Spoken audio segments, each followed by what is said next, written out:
छत्तीसगढ़ का स्थानीय राजवंश की बात करेंगे। इससे पहले जो क्लास हुआ है, 2 क्लास हिस्ट्री में, उसको फिर से मैं आप लोगों के लिए रिवाइज कर देता हूँ। हमने सबसे पहले छत्तीसगढ़ की हिस्ट्री में क्या पढ़ा है कि इतिहास का जो कनेक्शन है हमारे स्टेट से कैसे रहा है। तो पहले का जो समय था, सबसे पहले हम लोग जो आदि मानव का जो काल था उसको लेकर के धीरे धीरे आगे बढ़ते गए।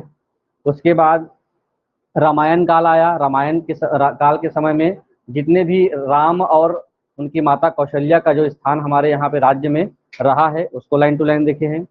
कल हमने देखा था महाभारत काल, कि महाभारत काल में किस प्रकार से छत्तीसगढ़ के बहुत सारे स्थान उससे रिलेटेड हैं।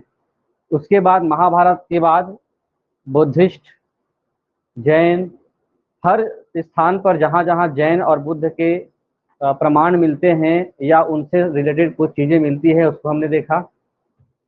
फिर जो इंडिया में जो मौर्य का काल था उस समय का कनेक्शन राज्य से कैसा रहा है उसको भी हमने देखने का प्रयास किया। उसके बाद मौर्य के बाद सातवाहन वंश और लास्ट में वाकाटक वंश। उसके बाद स्टेट हमारे यहाँ जितने भी छत्तीसगढ़ का जो इतिहास रहा कुछ सालों तक, ये जो नाम दिख रहे हैं ऐसे वंशों का राज्य रहा, शासन रहा, और हर वंश ने हमारे राज्य पर शासन किया। और ऐसा नहीं है कि पूरे छत्तीसगढ़ पे शासन किया, राज्य के कुछ कुछ क्षेत्र में अपना ये अधिकार स्थापित करके रहते थे। इसको कैसे समझें?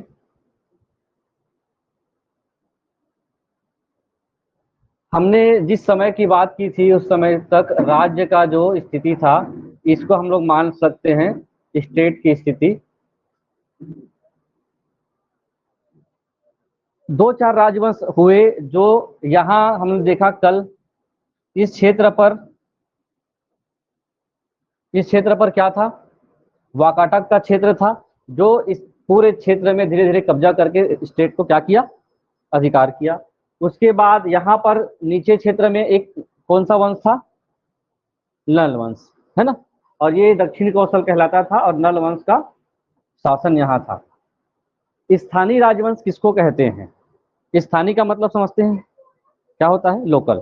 ठीक है, जो अदर स्टेट में शासन ना करके केवल अपने ही क्षेत्र में, यहीं से इनका उद्भव हुआ, यहीं शुरुआत हुई, यहीं लड़ते रहे, यहीं खत्म हो गए और अन्य क्षेत्र पर दूसरे राज्य तक नहीं पहुंच पाए। स्थानीय इसलिए कहा जाता है क्योंकि बहुत सारे राजा महाराजा लोग दूसरे राज्य में कब्जा कर करके अपना क्षेत्र को विस्तार करते गए थे। यहाँ पर एक क्षेत्र है रायपुर के आसपास, कहाँ? आरंग। आरंग में एक राजवंश का उद्भव हुआ जिसका नाम है राजर्षि तुल्य वंश। ठीक है, राजर्षि तुल्य कुल वंश कहा जाता है, जो आरंग क्षेत्र में उत्पन्न हुआ, यहीं शासन किए। ये छत्तीसगढ़ के कुछ हिस्सों में शासन करने का प्रयास किया। आसपास के यहाँ पर हो सकता है कुछ दूसरे राजाओं का शासन रहा होगा, यहाँ कुछ दूसरे राजाओं का शासन रहा है। अलग अलग क्षेत्र में अलग अलग राजाओं का शासन था। हो सकता है एक समकालीन भी हो, एक साथ शासन कर रहे थे, तो कुछ एक के बाद एक आते गए, एक के बाद एक आते गए। तो 2-4 ऐसे राजा हुए जो समकालीन थे। जैसे यहाँ पर एक राजा का या शासन का नाम लिखा था, वंश का क्या वंश? नल वंश, जो किसका समकालीन था? वाकाटक का, है ना। और गुप्त वंश भी, ये तीनों समकालीन थे। एक एक करके सबके राजवंश, इसमें क्या क्या आप लोगों को पढ़ना है और समझना है। कोई भी किसी राजा का वंश चला है तो अपने हिसाब से उस क्षेत्र में सबसे सर्वोच्च इंसान होगा, वो सबसे बड़ा इंसान होगा, और वो अपने आस पास अपने आप को प्रभावित करके रखेगा। प्रभावित करने का तात्पर्य है कि लोग उससे डरेंगे ही, उनका शासन चलेगा। और राजवंश जो कहलाता है, राजवंश का मतलब क्या है यहाँ पे? राजवंश का मीनिंग क्या होता है? राजवंश क्यों कहा जाता है? एक शब्द आता है ना, राजवंश। राजवंश का तात्पर्य है कि अगर कोई राजा राज कर रहा है, मान के चलो ये ए नाम का राजा राज कर रहा है, तो जब इसकी मृत्यु हो जाएगी तो इसका वंश क्या करेगा? राज करेगा। तो जो इसका पुत्र होगा वो राज करेगा। इसकी मृत्यु हो जाएगी तो कौन राज करेगा? इसका ही वंश राज करेगा। है ना। तो किसी भी स्थान पे राजा महाराजाओं का शासन जो चला है वो किसके हिसाब से चलता था, वंश के हिसाब से। इस कारण से क्या कहलाता है, वंशानुगत, या फिर राजा का बेटा राजा, फिर उसका बेटा राजा। इसी को हम लोग अपने भाषा में क्या बोलते हैं, राजतंत्र। सुने होंगे राजतंत्र। राजा का बेटा राजा बनेगा, भले वो अनपढ़ हो, भले ही उसकी मानसिक स्थिति सही हो या नहीं हो। भारत में अभी क्या चल रहा है, लोकतंत्र। कोई भी व्यक्ति जो जनता जिसको चुने वही क्या बन सकता है, राजा। लेकिन अभी एग्जाम्पल बिहार है ना,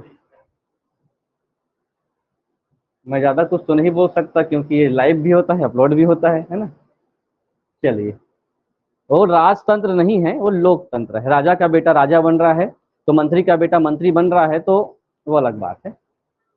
एक एक राजवंश को अब देखते हैं। अलग क्षेत्रीय राजवंश समझ में आ गया। क्षेत्रीय भी शब्द आता है तो यहाँ याद रखेंगे, स्थानीय या क्षेत्रीय सेम है। चलिए, छत्तीसगढ़ के पूर्व मध्य काल में, अभी 3 काल में बटा हुआ था, प्राचीन काल, मध्यकाल और आधुनिक काल। तो जो मध्यकाल का पूर्व मध्यकाल किसको कह लेंगे, मध्यकाल भी 3 भाग में था, पूर्व और मुख्य रूप से मध्य और उत्तर। पूर्व मतलब मध्य के जस्ट पहले, और मध्य और जस्ट उसके बाद को कहा जाता है उत्तर। तो क्षेत्रीय राजवंशों ने क्या किया, हमारे राज्य में छत्तीसगढ़ में राज किया, और अलग अलग राजवंशों ने अपने अपने राज्य को स्थापित किया। अब इसके प्रमाण कैसे कैसे मिले हुए हैं, हाँ क्या बताने वाला था मैं कि पढ़ना क्या है, राजाओं के नाम पढ़ने पड़ेंगे, कौन किसका बेटा कैसे कैसे शासन किया। उसके बाद वो जब राजवंश चला रहा था तो कोई एक अमुक धर्म को मानता रहा होगा। हर राजवंश अपने शासन में एक निश्चित धर्म को मानता था। हमने देखा है मौर्य किस धर्म को मानते थे, चंद्रगुप्त मौर्य किस धर्म को मानता था, नो, जैन धर्म। ठीक है, चंद्रगुप्त मौर्य जैन धर्म, अशोक बौद्ध धर्म, है ना। क्योंकि मौर्य वंश के जितने राजा हुए सब अलग अलग धर्मों को मानते थे। तो कुछ ऐसे प्रमाण भी मिलेंगे, अभी मिले हैं। जैसे इसमें एक शब्द आएगा, कुछ कुछ अभिलेख मिलेंगे, स्तंभ, मतलब खंभे में लिखे हुए जो रिकॉर्ड होते हैं उसको हम लोग बोलते हैं स्तंभ लेख। ताम्र पत्र मिलते हैं, उस पर कुछ जानकारियां मिलती है। पत्थरों पे लिखे हुए जानकारी को शिलालेख कहते हैं। बहुत सारे सिक्के मिले हैं, और स्थान आज भी स्थान दर्शाते हैं कि ये इस राजा के समय से बनाया हुआ कोई महल है, ये राजा के द्वारा बनाया गया कोई मंदिर है, या कोई स्थापत्य है, इस राजा के लिखा हुआ कोई बुक है, साहित्य है। तो ये सभी चीजें आपको क्या दिखाएंगे, बस ये जानकारी देंगे कि इतने सारी चीजें इस राजा के थे, तो उस समय ये राजा ये काम करता रहा होगा। पहला कौन सा, राजश्री तुल्य वंश हम लोगों को पढ़ना होगा। फिर नल वंश, शरभपुरी वंश, पांडु वंश, बाण वंश, सोमवंश, नागवंश 2 हैं, एक छिंदक नागवंश, ये कहाँ मिलेंगे, बस्तर में, और फणी नागवंश कहाँ मिलेंगे, कबीरधाम में। इसके आज भी पुरातात्विक स्थल आप लोगों को देखने को मिलेगा। भोरमदेव का मंदिर किस वंश का है ये पूछा जाएगा तो क्या बताएंगे आप लोग, फणी नागवंश। ठीक है, बारसूर का जो मंदिर है, गणेश मंदिर, विश्व प्रसिद्ध सबसे बड़ा मंदिर सुने होंगे, वो कौन से राजा ने बनाया था, किस वंश के राजा ने, वो छिंदक नागवंश। ये तो वंश पूछा तो, लेकिन राजा पूछ दिया तो अभी तो राजा का नाम पढ़ना ही है ना। चलिए एक एक करके अभी एक एक वंश को लिखते हैं और पढ़ने समझते हैं। पहला जो है वंश कौन सा होगा, राजश्री तुल्य वंश।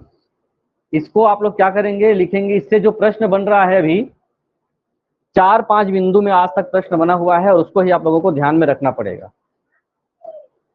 राजश्री तुल्य वंश की राजधानी मैंने बताया कौन सा, आरंग। महाभारत काल में आरंग का उल्लेख किस लिए किया गया था, महाभारत काल में कब बताया, कल बताया गया है आरंग। आरंग में क्या हुआ था, कौन से राजा, राजा मोरध्वज, उसने क्या किया, आरे से अपने पुत्र को काटा। ये जो राजश्री तुल्य कुल वंश है, इसको हम लोग कौन से वंश के नाम से भी जानते हैं, सूर्यवंश। कौन से वंश? सूर वंश। कई कई बुकों में इसको सूर की जगह क्या लिखा हुआ है? सूरा। दक्षिण कोसल में समय लिखेंगे 5वीं से 6वीं शताब्दी। आरंग राजधानी 5 से 6वीं शताब्दी में क्या था? ये इस शासन के राजाओं का नाम मिलता है सूर नाम के या सूरा नाम का जो राजा था, उन्होंने एक वंश बनाया, अपना प्रभाव बनाया आसपास आरंग के आसपास और राज करना शुरू किया। ये हमको कैसे पता चला कि उसने स्थापना किया था? इसकी जानकारी उसी वंश के एक राजा थे जिसका नाम था भीमसेन सेकंड। भीमसेन सेकंड भी वहीं क्या कर रहे थे? शासन कर रहे थे। और उनका एक क्या मिला है? ताम्रपत्र। कहाँ मिला? आरंग। तो भीमसेन द्वितीय के जो आरंग ताम्रपत्र को पढ़ा गया आज के इतिहासकारों ने, तो देखा कि इन्होंने 5-6 राजाओं का उल्लेख किया है। किसने? भीमसेन द्वितीय ने। और उसके इस ताम्रपत्र में लिखा है कि सबसे पहले जो राजा हुए सूर हुए, उसके बाद कौन हुए? दायित हुए, उसके बाद विभीषण हुए, भीमसेन दायित द्वितीय और भीमसेन द्वितीय। ये 6 राजा हुए और 6 राजाओं का क्रम आपको याद रखना पड़ेगा। ये CGPSC में लाइन टू लाइन ये आपको पूछा जा चुका है पहले से। तो पहले कौन से संस्थापक? पहला क्वेश्चन आंसर में आप लोग ज्यादा समझने का वो करेंगे। राजसी तुल्य वंश की राजधानी कहाँ है? आरंग है, ये ठीक है। आरंग वर्तमान का कौन सा जिला है? रायपुर जिले में आता है आरंग। उसके बाद जो इस राजवंश के बारे में है कि इस राजवंश को स्थापित कौन किया था या इसके संस्थापक। संस्थापक का मतलब क्या होगा? कि कोई भी वंश को शुरुआत करने वाला व्यक्ति क्या कहलाएगा? उसका संस्थापक कहलाएगा, है ना। कब किया गया है? 5वीं से 6वीं शताब्दी में। सूरा, दायित, विभीषण, भीमसेन दायित, विभीषण, फिर भीमसेन सेकंड, क्रमशः है।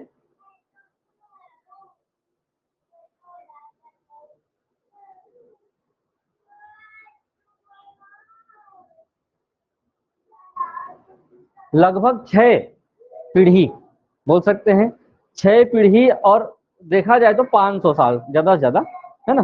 400 से 500 साल तक इन्होंने शासन किया होगा।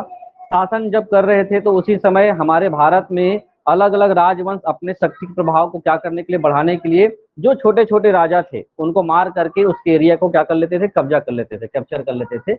वैसे ही हुआ इनके साथ। जो भारत का सबसे शक्तिशाली शासक था गुप्त, है ना, उन्होंने क्या किया? इस क्षेत्र में आ करके किसको हराया?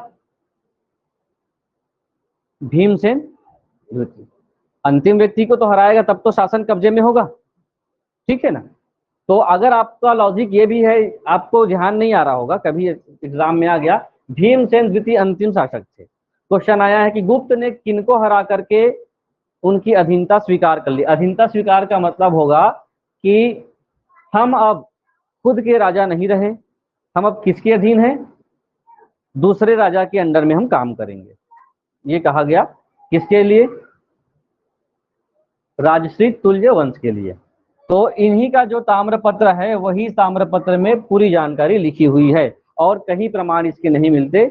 और माना जाता है कि क्षेत्र इसका सीमित था और ज्यादा ये क्षेत्र विस्तार का प्रयास नहीं किए और गुप्तों ने इसका क्या कर लिया? आक्रमण करके कैप्चर कर लिया। नाम याद रहेगा, ठीक है। धीरे धीरे होगा, एक बार में राजा महाराजाओं के नाम याद नहीं होंगे। तो ज्यादा जोर नहीं देना है कि हम संस्थापक याद रखेंगे, ठीक है। उसके बाद राजधानी याद रखेंगे आरंग। समय क्या है? 5 से 6, 5वीं से 6वीं। यहाँ शताब्दी लिखा हुआ है का मतलब क्या होगा? हमने कल ईसा पूर्व और ईसवी समझा है, तो शताब्दी का मतलब है कि ईसवी। इसी समय पर जब आरंग में कौन सा राजा शासन कर रहे थे? राजश्री तुल्यवंश शासन कर रहे थे। तो इसी समय क्या था? हमारे छत्तीसगढ़ के बस्तर क्षेत्र में एक बहुत शक्तिशाली शासक या वंश राज कर रहा था। कौन सा वंश? नल वंश। क्योंकि इनका समय भी उसी का था, 5वीं शताब्दी से 12वीं शताब्दी तक इन्होंने क्या किया, नल वंशों ने शासन किया। दक्षिण कौशल का एक हिस्सा बस्तर क्षेत्र में 5वीं से 12वीं शताब्दी तक इन्होंने क्या किया है, शासन किया है। उन्होंने कितने साल शासन किया, 5वीं से 6वीं शताब्दी तक शुरू हुआ और लगभग 300 साल तक उन्होंने शासन किया। 300 साल में 4 या 6 राजा हुए और 6 राजा का शासनकाल खत्म हो गया। इनका जो शासन काल था बहुत लंबा था और नल वंश ने छत्तीसगढ़ में बहुत सारे चीजों पर अपना योगदान भी दिया है। पहली बार सुनेंगे आप लोग, लेकिन बहुत सारी चीजें आप लोग जानते भी हो, लेकिन इतिहास आप पहली बार जानेंगे कि क्या क्या हुआ है। तो पहली बात ये हो गया कि नल वंश कहाँ का एरिया, कौन से एरिया का है, छत्तीसगढ़ के इस हिस्से को मैं बना देता हूँ, ये क्षेत्र है बस्तर क्षेत्र। ऐसा ये क्षेत्र मान लेते हैं किसका है, नल वंश। राजधानी इधर से देखा जाता है तो नल वंश की राजधानी उड़ीसा थी बहुत पहले, लेकिन धीरे से हम लोग यहाँ पे इस क्षेत्र पे एक जगह है बीजापुर का भोपालपट्टनम, सुने हैं? भोपाल अलग है ना, भोपालपट्टनम अलग है। भोपालपट्टनम कहाँ है, बीजापुर। उसको पहले क्या कहा जाता था, पुष्करी। तो जिस प्रकार से हम लोग अभी राजश्री तुल्य वंश में सूर नाम का इस संस्थापक देखे, वैसे ही हमारे यहाँ पर राजिम में, अब राजिम कहाँ है, राजिम लोचन वाला राजिम, यहाँ पर एक रिकॉर्ड मिला। उस रिकॉर्ड को हम लोग जब इतिहास का लोग पढ़ते हैं और अपना उस पर स्रोत के बारे में जानकारी देते हैं, तो उसमें लिखा है कि जिस नल वंश का जो शुरुआत है नल नाम के राजा से ही हुआ था। शुरुआत किससे हुआ, नल नाम के राजा से हुआ। और बहुत सारे राजा 5 से 12 700 साल तक, 700 साल तक क्या हुआ, इनका शासन हुआ। तो नल नाम के राजा थे, उनसे शुरुआत हुआ। और अन्य शासक में जैसे भवदत्त वर्मन हो गया, स्कंद वर्मन हो गया, उसके बाद विलास तुंग हो गया, वराह राज हो गए, बहुत सारे नाम आएंगे अभी, है ना। तो आप इसमें थोड़ा सा परेशान नहीं होइएगा, नाम में परेशान नहीं होना है। जो चीजें मैं जोड़ दे रहा हूं उस पर ध्यान दीजिए। पहला चीज तो नल वंश किस क्षेत्र में था, ये ध्यान आएगा, बस्तर क्षेत्र में नल वंशों का शासन था। समय क्या था, 5वीं से 12वीं शताब्दी। नल वंश उड़ीसा में भी उनका क्षेत्र था, लेकिन छत्तीसगढ़ में कहाँ था, भोपालपट्टनम। उसको पहले क्या कहा जाता था, पुष्करी। देखिए इनका भी पुराना नाम पता चल गया, ठीक है। और अन्य शासकों का नाम धीरे से अभी याद होगा, लेकिन आप लोग ध्यान में रखेंगे भवदत्त वर्मन और स्कंद वर्मन इसलिए हम लोग को जानना जरूरी है क्योंकि इसका युद्ध से जुड़ाव है। एक और राजा हुए जिसका नाम था, क्या नाम है, विलास तुंग। विलास तुंग के बारे में इतिहास क्या कहता है कि हमारे यहाँ पर राजिम में एक मंदिर है। कौन सा मंदिर, राजीव लोचन मंदिर। किस भगवान की मूर्ति है, हाँ ठीक है। ये जो मंदिर आज आप देखते हैं, इस मंदिर को बनाने का श्रेय किसको जाता है, विलास को। तो आज की जो पुरातात्विक स्थल हैं, जो पुराने आज भी मंदिर हैं या कोई ऐसा स्थान जिसको कोई राजा महाराजा बनाया है, तो वो हमारे यहाँ स्थानीय राजवंश से लोकल राजा थे, जो जिसका नाम क्या था, विलास तुंग था। और ये आप लोगों को यहाँ तक तो कई बार पूछा है ना कि राजिम लोचन मंदिर को किसने बनाया है। और एक और भी आ चुका है कि राजिम लोचन मंदिर जो बना हुआ है, तो मंदिर की शैलियां होती हैं, स्टाइल होता है, तो कौन से स्टाइल में ये बना हुआ है, तो पंचायन शैली जिसको कहा जाता है उससे बना है राजिम लोचन मंदिर। कौन सी शैली, पंचायत, पंचायत नहीं लिखेंगे, पंचायन। फिर नल वंश के कुछ और राजा हुए जिसका नाम है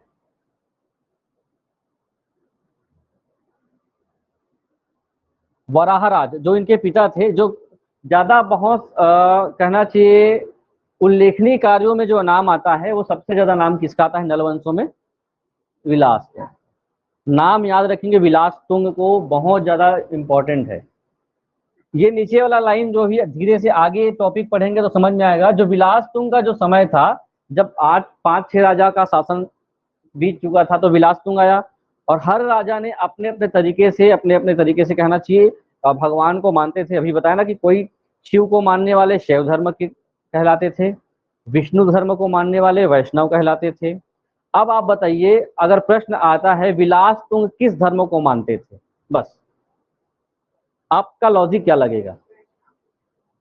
वैष्णव लगेगा, क्योंकि उन्होंने कौन से मंदिर को बनवाया है? विष्णु मंदिर।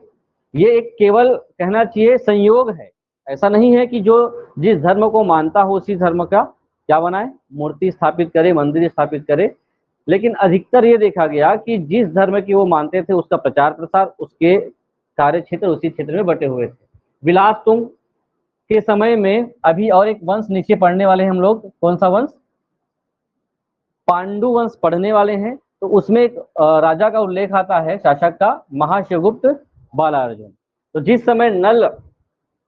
जिस समय यहाँ पर नल में विलासतुंग का शासन हो रहा था, उसी समय पर यहाँ पर एक जगह है सिरपुर, महासमुंद में क्या है? सिरपुर। तो सिरपुर में किसका शासन चल रहा था? महाशिवगुप्त बालार्जुन का। समकालीन समझ में आ गया। जिस समय, क्योंकि स्थानीय राजा हैं, लोकल राजा हैं, तो अपने अपने क्षेत्र में शासन कर रहे थे। इनका कभी कभी युद्ध हो गया तो हो गया, नहीं तो अपने अपने क्षेत्र में सब सुखी है। नलवंशी शासक वाकाटक के समकालीन थे। 3 समकालीन हो गया। अभी तो वाकाटक का पढ़े थे तो पढ़े ही थे हम लोग। वाकाटक के समय में नलवंशी आपस में एक समय के समकालीन थे। इनकी शक्ति का मुख्य केंद्र क्या था? नल का बस्तर क्षेत्र में था। लगातार नल वंश के राजा शासन करते रहे और एक ऐसा समय आया जब उड़ीसा के कुछ ऐसे राजा जो इनसे ज्यादा शक्तिशाली थे, उन्होंने इस क्षेत्र पे क्या किया? आक्रमण किया और नल वंश के इलाके को अपना कैप्चर कर लिया और कैप्चर करने के बाद वहां पर अपना राज पर चलाना शुरू कर दिए। वो कौन से वंश थे? सोमवंश। ठीक, 2 चीजें हैं। अभी राजश्री का राजर्षि जो तुल्य वंश था, ये कुछ साल तक शासन किया, तो इसको हटा करके इसके बदले कौन आया? गुप्त लोगों ने इनका स्थान ले लिया, इनको रिप्लेस कर दिया। वैसे ही यहां पर नल जो लोग थे, नल को रिप्लेस कौन किया? सोमवंश। ध्यान रहेगा, ये शासन कर रहे थे तो गुप्त आए, राजश्री को राजपाट खत्म कर दिया। नल शासन कर रहे थे तो उनकी जगह पे कौन आया? सोमवंश। बेसिक है, थोड़ा थोड़ा जोर, पहली बार सब पढ़ रहे हो, क्योंकि बहुत लंबा कहानी है, हर राजा का एक एक घटनाक्रम है ना। एग्जाम के दृष्टिकोण से आप पढ़ें तो जो मुख्य सार बातें हैं उसको मैं बताने का प्रयास कर रहा हूं। जब नल वंश यहाँ पर थे, वो फिर इमेज चला गया।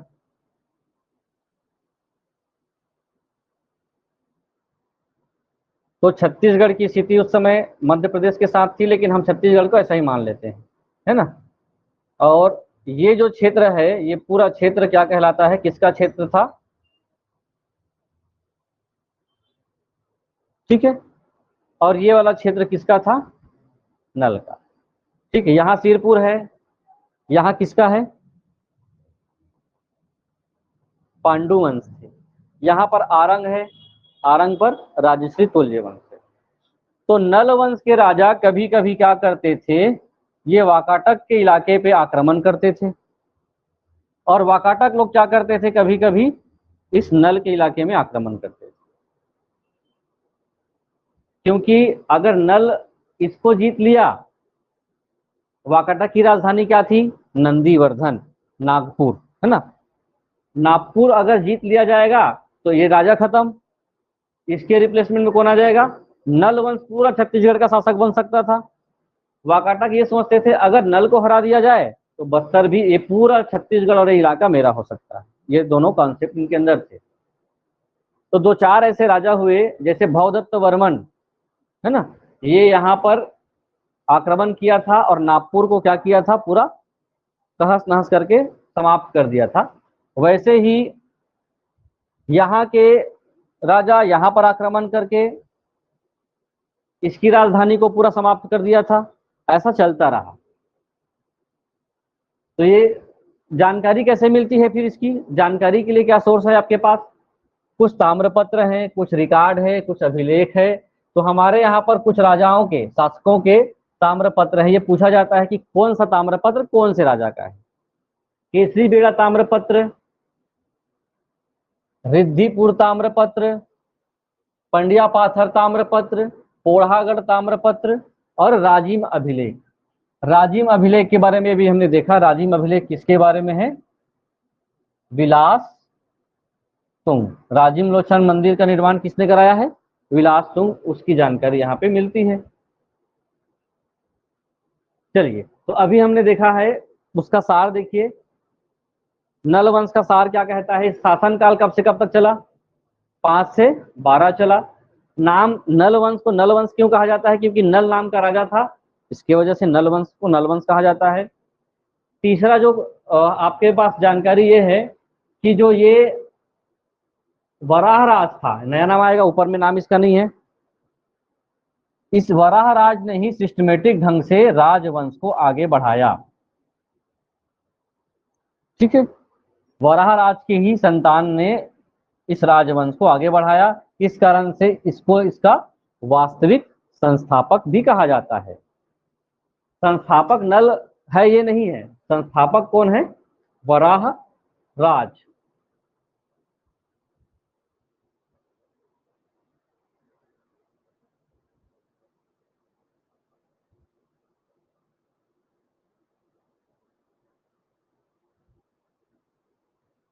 राजधानी 2 जगह थी, अभी बताया। पहले राजधानी उड़ीसा। उड़ीसा में कहा? प्रॉपर कोरापुट। कौन से स्थान पर? कोरापुट। दूसरा राजधानी पुष्करी। अभी मैंने कुछ कुछ ताम्रपत्र का नाम लिया। ताम्रपत्र में कौन कौन से राजा महाराजाओं का वर्णन है, ये थोड़ा सा आप लोग जब पढ़ें, तो जब सेकेंड टाइम पढ़ें तो थोड़ा जोर देकर पढ़ें, तो आपके लिए ज्यादा सहूलियत हो जाएगी। रिद्धिपुर भौदत्त वर्मन। क्योंकि आप पुस्तक पढ़ेंगे तो एक बात लिखी गई है कि भौदत्त वर्मन ने रिद्धिपुर, जो ताम्रपत्र समझते हैं? किसी के घर में है क्या ताम्रपत्र? ताम्रपत्र किसको कहते हैं?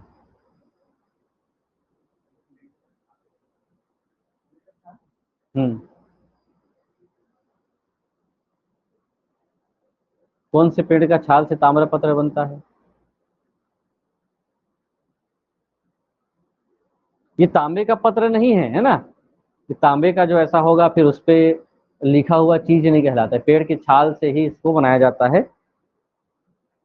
तो रिद्धिपुर जो ताम्रपत्र है, बहुत सारी जानकारी उसमें लिखी गई है। उसमें क्या जानकारी लिखी हुई है कि भौदत्त वर्मन, नाम समझ में आ रहा है? भौदत्त वर्मन जब राजा बना तो ये अपने पास बहुत शक्तिशाली आर्मी लेकर, सेना लेकर के तैयार थी। और उन्होंने क्या किया? वाकाटक के जो राजा थे, है ना, महेंद्र सेन, नाम याद रहेगा, महेंद्र सेन, उसके इलाके पे वो जाता है, नागपुर, और दोनों के बीच बहुत युद्ध होता है। किसके बीच? भौदत्त वर्मन और महेंद्र सेन।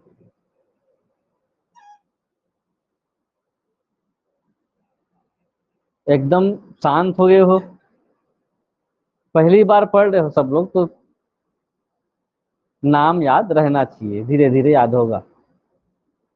कल्पना कर रहे हो कि नहीं कर रहे हो? युद्ध हुआ, कल्पना करना जरूरी है। महेंद्र सेन मैं बोल रहा हूं, या फिर महेंद्र सेन नहीं है, पृथ्वी सेन। तो अगर मैं कोई राजा महाराजा को नाम ले रहा हूं तो थोड़ा कल्पना कीजिए कि इस राजा की, इस राजा के बीच युद्ध हुआ होगा, ऐसे। तो युद्ध हुआ तो नागपुर को बर्बाद करने वाला व्यक्ति कौन है? भौदत्त वर्मन। उसके बाद वहां से एक राजा आया और इस क्षेत्र को बर्बाद किया। किस क्षेत्र को?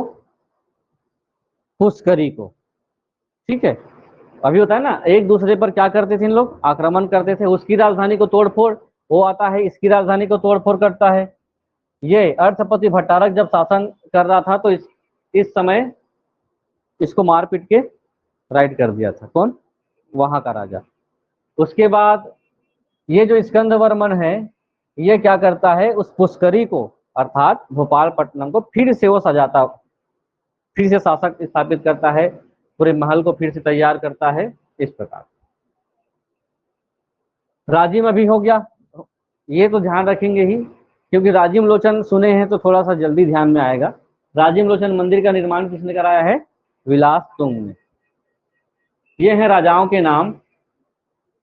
वराहराज पहले हुए, भौदत्त वर्मन हुए, अर्थपति भट्टारक हुए, स्कंदवर्मन। लाइन टू लाइन है। स्तंभराज, नंदराज, पृथ्वीराज, विरूपाक्ष, विलासतुंग, भीमसेन, नरेंद्र धवल।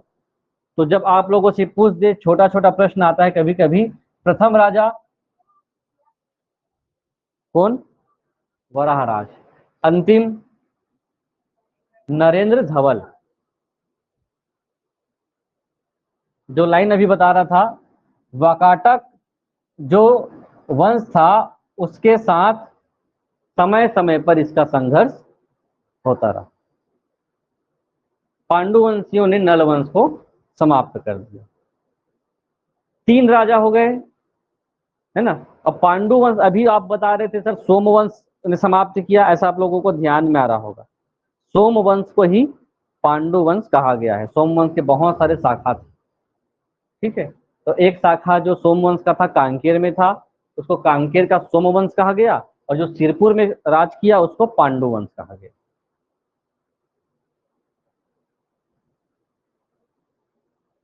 चलिए एक और राजवंश देख लेंगे। जैसे ही आप लोगों को बोर लगेगा तो बता दीजिएगा, ठीक है। हम टॉपिक चेंज कर देंगे, आज तो आए भी नहीं हैं पीछे।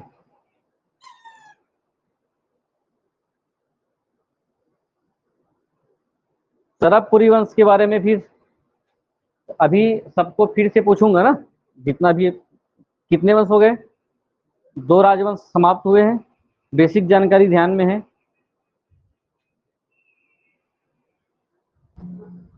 चलिए सरबपुरी वंश को थोड़ा सा समझो।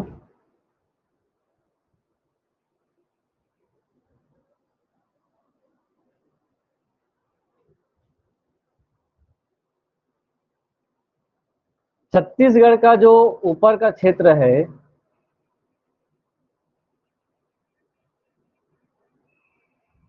ये क्षेत्र हमारे इतिहास के लिए बहुत महत्वपूर्ण है। सरबपुर एक स्थान है, वहां से शुरुआत होती है। किससे? सरबपुरी वंश से। समय इसका ध्यान रहेगा 6वीं शताब्दी। 6वीं शताब्दी के आसपास हमारे यहाँ पर माना जाता है सरब। कभी कभी कोई कोरबा का स्थान भी मान दिया जाता है सरबपुर को, तो कोरबा यहाँ बना देता हूँ।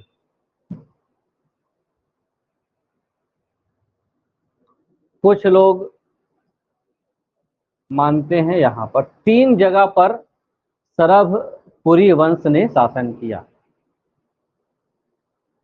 क्योंकि स्थानीय राजवंश है, कहानी इसका बहुत लंबा चौड़ा है, फिर समझेंगे कैसे। जो नाम दिख रहा है सरबपुरी, सरब राज नाम का एक राजा हुआ, ठीक है। जैसे नल नाम का राजा हुआ, उसके नाम पे वंश चला, तो सरब राज नाम का राजा हुआ, उसके नाम से वंश आगे बढ़ा। जब ये शासन कर रहे थे तो उस समय का जो इलाका था उसी के नाम से क्या पड़ा? सरबपुरी। स्थान का नाम क्या बन गया? सरबपुर। कई ऐसे राजा हैं जिन्होंने अपने नाम से शहर बसाए हैं, कई ऐसे राजा हैं जो शहर को उसको राजधानी बनाए हैं अपने नाम से, है ना। जैसे रतनपुर सुने हैं? रतनपुर जो शहर है, अभी भी रतनपुर महामाया मंदिर वाला, उसको जो बनाने वाला व्यक्ति है कौन है? शहर को बनाने वाला व्यक्ति रत्नदेव, है ना। रतन देव या रत्नदेव सुने हैं? कोई ऐसा स्थान जहां पर कोई नहीं रहता, वहां पर लोगों को लाया जाता है, घर बनाया जाता है, सुनियोजित ढंग से शहर बसाया, तो उसको कोई ना कोई नाम तो देना पड़ेगा। ये जो इलाका था 10 साल पहले पूरा खाली था, लोग आए, घर बनाकर लोग रह रहे हैं, फिर इसको एक नाम दिया गया कॉलोनी का, कुछ तो नाम देना पड़ेगा। तो जो उस क्षेत्र को बसाया है, जो राजा है, वो अपने नाम पर नामकरण कर देता है। तो सरभपुरी क्या थी इस क्षेत्र की सबसे पहली राजधानी। इस जो वंश चला, इसमें भी 6-7 ऐसे राजा हुए जिन्होंने बहुत अच्छे ढंग से राजपाट संभाला। बहुत बड़ा ये शासन व्यवस्था लेकर के आगे बढ़ रहा था। इसका प्रभाव बहुत आसपास में, क्योंकि राजधानी 3 जगह थी तो पूरा एरिया अब इसके अंदर होने वाला था। तो पहला राजधानी कहाँ बना इनका? सरभपुर। उसके बाद देखा गया कि दूसरी राजधानी इन्होंने, एक नया राजा बना तो अपनी राजधानी चेंज कर दी। अब हो सकता है ये तीसरे नंबर का जो राजा है उनको हम नहीं रहना सरभपुर में, उन्होंने क्या किया, अपनी राजधानी शिफ्ट कर दी। उसके बाद कोई तीसरा राजा आया, उन्होंने कहा कि हमको मल्हार में नहीं रहना। कहाँ नहीं रहना है? मल्हार में नहीं रहना, तो उन्होंने अपनी राजधानी कहाँ शिफ्ट कर दी? सिरपुर कर दी। तो ये सब जानकारी राजा के हिसाब से राजधानी बदलती गई और उसके हिसाब से सेट होता गया। आखिर इनकी जानकारी हमको कब मिलती है, कैसे मिलती है, उसके लिए भी कुछ प्रमाण है, रिकॉर्ड है, अभिलेख है। भानुगुप्त जो भारत के बहुत बड़े क्या है, रिकॉर्ड संकलन करता है, उन्होंने एक अभिलेख जारी किया है, एरण अभिलेख, है ना। उस अभिलेख में ये पता चला कि छत्तीसगढ़ में एक राजा थे सरभराज या सुदेवराज, जो उस समय इस क्षेत्र पे राज कर रहे थे, ऐसी जानकारी वहां मिलती है। उसके बाद यहीं के लोकल राजा जिसका नाम क्या है? सुदेवराज। सुदेवराज के बारे में भी जानकारी मिलती है, कहाँ? सिरपुर में, ठीक ना। सिरपुर में एक अभिलेख है जिसका नाम क्या है? कौवा ताल अभिलेख, नाम ध्यान रखेंगे, कौवा ताल अभिलेख। उसके बाद एक और राजा हुए जिसका नाम है प्रसन्नमाल, उसका भी जानकारी हमको मल्हार अभिलेख से मिलता है। इसमें एक सबसे और महत्वपूर्ण, इनको एक और नाम से जाना जाता था, कौन सा कुल? अमरार्य कुल। सरभपुरी वंश और कुल का नाम क्या था? अमरार्य कुल। हो गया बेसिक जानकारी। सरभपुर नाम का एक स्थान था जहां सरभपुर नाम का एक राजा हुआ करता था, वो अपने नाम पर क्या बनाया? शहर बसाया और राजपाट करना शुरू किया। शक्तिशाली था, बहुत लंबे समय तक शासन किया। इनका धार्मिक स्थिति, सामाजिक स्थिति, बहुत सारी चीजें हैं। इनका जीवन शैली कैसा था और समाज के बीच कौन कौन सी चीजें इन्होंने प्रचलन में लाया, हर राजा लोगों को कैसे जीना चाहिए ये बताता था और उसके अनुसार आपको रहना पड़ता था। हर राजा अपने हिसाब से लोगों पर टैक्स लगाता था, है ना। भारत के इतिहास में अकबर का नाम सुने होंगे, उन्होंने टैक्स लगाया था। जहांगीर ने टैक्स लगाया लोगों के ऊपर। आज के समय में भी टैक्स लगता ही है। जो टैक्स है या कर है वो, उससे आप बच नहीं सकते। हर स्तर पर इतिहास पहले से ही ये आपको देना पड़ रहा है। ये जब देंगे तब तो राजा महाराजाओं के राजकोष में पैसा जमा होगा और आपके लिए विकासात्मक कार्य इसी पैसे से किया जाएगा, है ना। टैक्स क्यों पटाते हैं? आप लोग टैक्स देते हो क्या? आप टैक्स देते हैं? नहीं देते हो? आप लोग टैक्स पटाते हो? हर व्यक्ति टैक्स देता है और टैक्स देने के माध्यम अलग अलग हैं। नौकरी पेशा वालों का जो इनकम अगर अब तो 12 लाख रुपया हो गया एनुअल, 12 लाख एनुअल से अगर ज्यादा हो गया तो डायरेक्ट, मतलब जितना पैसा ज्यादा हुआ उसका टैक्स बनता है, उसको देना पड़ेगा, वो डायरेक्ट होता है। इनडायरेक्ट क्या होता है? आप जितने भी सामान खरीदते हो सब में जीएसटी का टैक्स लगता है कि नहीं लगता है? अब तो जीएसटी आ गया, पहले इनडायरेक्ट टैक्स था। एक सामान अगर छत्तीसगढ़ से महाराष्ट्र जाता है तो सामान को यहाँ से वहां जाने के लिए सामान वालों को टैक्स देना पड़ता है, सरकार को, सीमा शुल्क, है ना। बहुत सारी चीजें हैं, हर प्रकार से आदमी टैक्स देता है। तो इसके भी टैक्स सिस्टम थे, सामाजिक व्यवस्था अलग थी। धर्म को लेकर ये कहा गया कि ये सरभपुरी वाले किस धर्म को मानते थे? वैष्णव धर्म को मानते थे। चलिए कुछ राजा थे उनको देखें। पहला राजा कौन हो गया? सरभराज हो गया। उसके बाद एक और महत्वपूर्ण राजा हुए जिसका नाम था प्रसन्न मात्र। प्रसन्न मात्र ने राजपाट देखा और उसको सरभपुर पसंद नहीं आया, नहीं जमा, तो उन्होंने अपनी राजधानी क्या कर दी, शिफ्ट कर दी। ठीक है, किसने, प्रसन्न मात्र ने।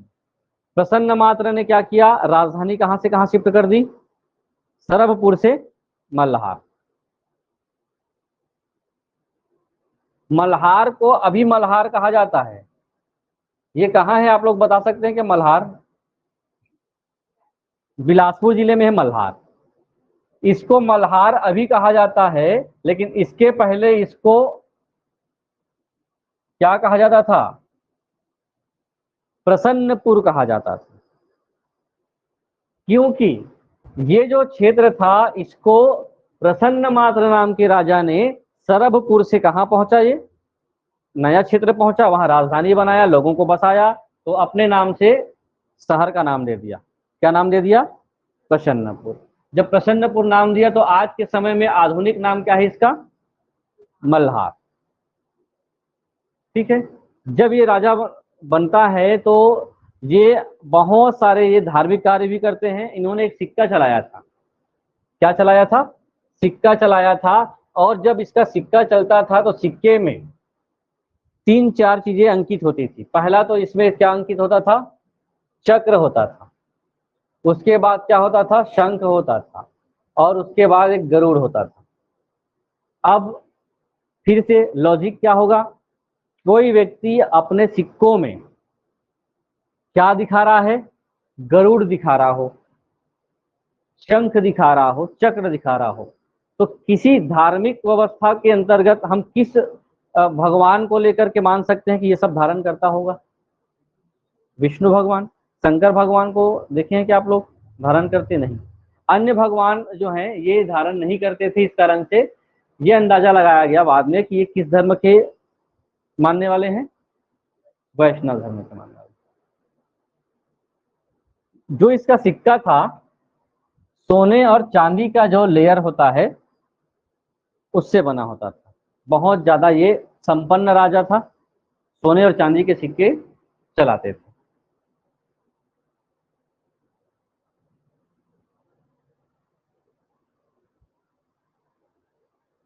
फिर सरभपुरी वंश का अगला जो शासक हुआ जिसका नाम क्या है, प्रवरराज प्रथम। क्या नाम है, प्रवरराज वन। इसके ऊपर मैंने क्या लिखा था, ये मान लेता हूं प्रसन्न मात्र। इसके ऊपर हम लोग सरभ राज, सरभ राज संस्थापक हो गए। इन्होंने क्या किया है, इस वंश को शुरुआत किया। प्रसन्न मात्र ने क्या कर दिया, राजधानी ट्रांसफर किया, इसके बारे में है। सोने चांदी के लेयर वाले सिक्के चलाए जिसमें किस चीज की आकृति अंकित होती थी, गरुड़, शंख और चक्र। उसके बाद आया प्रवरराज। मल्हार को राजधानी किसने बनाया है, प्रसन्न मात्र ने। प्रवरराज को मल्हार नहीं जमा तो उसने क्या किया, अपनी राजधानी कहां लेकर आ गया, सिरपुर। सिरपुर उस समय, आप लोगों ने सिरपुर के बारे में कल देखा कि सिरपुर उस समय बुद्ध का भी संकेंद्रण था, उसके साथ साथ हिंदू लोगों का भी संकेंद्रण था। बहुत सारे धर्म के लोग यहाँ पर आकर के राजधानी के रूप में बना करके शासन कर रहे थे। तो प्रथम जो है प्रवरराज प्रथम ने सरभपुर की राजधानी को सरभपुर से सिरपुर ट्रांसफर की। इसी वंश का अंतिम शासक प्रवरराज द्वितीय हुआ। प्रवरराज के बाद आया सुदेवराज।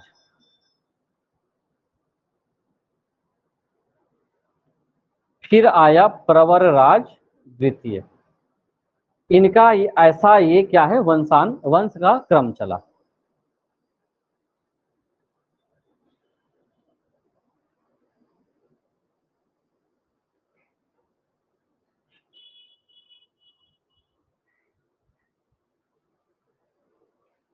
अब यहाँ पे समझिए स्टोरी क्या था। यहाँ तक की स्थिति ये थी कि प्रसन्न मात्र बहुत संपन्न राजा था। उसके बाद प्रवरराज जब शासन करना शुरू किया तब भी संपन्नता अच्छी खासी थी। बहुत बड़े क्षेत्र में इसका इलाका था, उड़ीसा इससे प्रभावित था, इधर के जो क्षेत्र थे, बस्तर के क्षेत्र भी इनसे प्रभावित थे। जब प्रवर राज की मृत्यु होती है तो उसके बाद कौन राजा बनता है? सुदेव राज। सुदेव राज जब शासन संभाल रहा होता है तो शासन संभालने के लिए उनको और बहुत लोगों की आवश्यकता पड़ती है, तो उन्होंने क्या रखा? सामंत रखा। सामंत किसको कहते हैं? सामंत का मतलब हो गया वजीर, समझ लीजिए, है ना। जो राजा के बाद पूरे देख रेख करने वाला कौन होगा? सामंत ही होगा। सेना, कितने सेना लड़ाई में जाएंगे, जनता को कितना पैसा टैक्स लेना है, कौन तय करेगा? सामंत ही तय करता है। युद्ध कहाँ से कहाँ करना होगा, ये तय करेगा। उसके बाद आपको कैसे राजपाट चलाना है, विदेश नीति कैसे उनकी, सब चीज कौन तय करता है? सामंत तय करता है। तो इन्होंने क्या किया? सुदेव राज ने एक सामंत रखा। उस सामंत का नाम था इंद्रबल। क्या नाम था? इंद्रबल नाम का सामंत रखा। ये इतना विश्वसनीय था कि इनकी बात को सुदेव राज मानता था और वैसे ही पूरा काम करता रहा।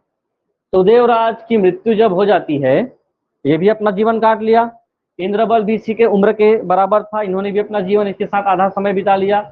जब सुदेव राज की मृत्यु हो जाती है तो सिरपुर में कौन बैठता है? सुदेव राज का बेटा। क्या नाम है? प्रवर राज। प्रवर राज जब शासन करने बैठता है तो ये शासन को अच्छे से नहीं समझता, क्योंकि इनके पिताजी ने ही सामंत के हिसाब से काम किया था, तो राजपाट संभालना इनके बस की बात नहीं थी। तो पूरा डिपेंड किस पर हो गया? ये इंद्रबल। ये कमजोर पड़ता गया। पैसे की स्थिति क्या है, सोना चांदी जितने खजाने थे सबका देख रेख इंद्रबल करता रहा। और एक ऐसा समय आया जब इंद्रबल को लगा कि ये राजा को हटा करके मैं खुद राजा बन सकता हूँ। सब चीजें मुझे पता है, कितना खजाना है, कितने सेना है, सब सेना इसी के अंदर थे, पूरा पैसा खजाना इसी के अंदर था, हर चीजें इसी के पक्ष में थे। तो इन्होंने क्या किया? प्रवर राज को एक दिन मार दिया। किसको मार दिया? प्रवर। अपने ही राजा को मार दिया गया सामंत के द्वारा। जब इसकी मृत्यु हो जाती है तो इंद्रबल क्या था? सामंत है, दूसरे छोटे वंश का था, है ना। इनको रखा गया था लेकिन इसको मार के खुद राजा बन गया। अब यहां से जैसे ही प्रवर राज की मृत्यु हो जाती है, पूरा का पूरा सरभपुरी वंश समाप्त। पूरा कब्जा किसके हो गया? इंद्रबल का हो गया। और इंद्रबल जो था सामंत, यहां लिखा हुआ है अंतिम शासक प्रवर राज द्वितीय था। इसकी हत्या किसने कर दी? इंद्रबल ने कर दी।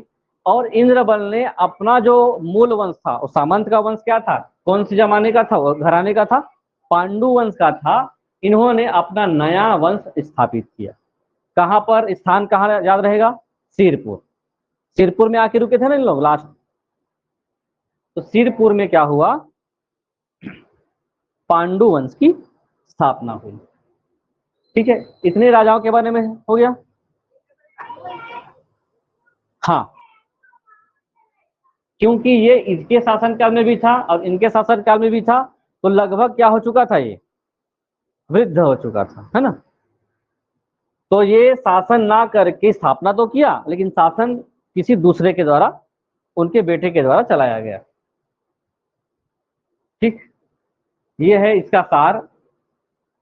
कैसे कैसे राजा हुए, जो प्रमुख राजा है उनका नाम लिखा मैं। कौन कौन से अभिलेख से मिलता है? जो कौवा ताल बोल रहा था वो सुदेव राज का है। ठाकुर दिया अभिलेख सरभपुरी वंश का है। सिरपुर, जो श्रीपुर लिखा है वही नाम है सिरपुर का। नरेंद्र हुए, जयराज हुए, मनमात्र हुए, दुर्गराज हुए। ये दुर्गराज के बारे में कहा जाता है कि इसी के, यही दुर्गराज जो है कहाँ पे शासन किया है? दुर्ग में, और दुर्ग शहर की स्थापना की गई है। लेकिन अलग अलग अभिलेखों में ये भी पता चलता है कि ये दुर्गराज ये नहीं होगा, क्योंकि इसका कनेक्शन सिरपुर से था, मल्हार से था और सरभपुर से था, दुर्ग से नहीं था। ठीक,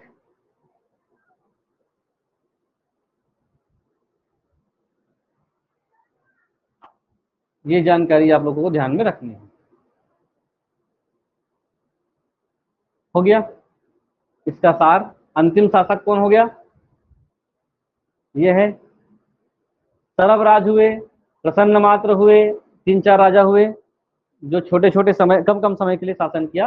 फिर आया प्रवर राज, कहाँ लाया राजधानी? सिरपुर, और इन्होंने अंतिम शासक के रूप में सेकंड। चलिए लाइन टू लाइन है। अब पांडु वंश समझ में आ जाएगा। ये बहुत लंबा है पांडु वंश, ध्यान रखेंगे। पांडु वंश का जो संस्थापक था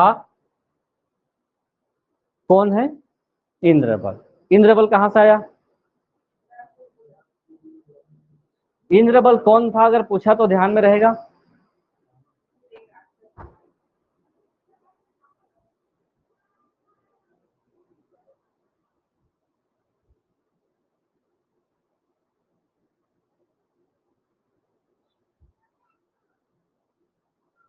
इंद्रबल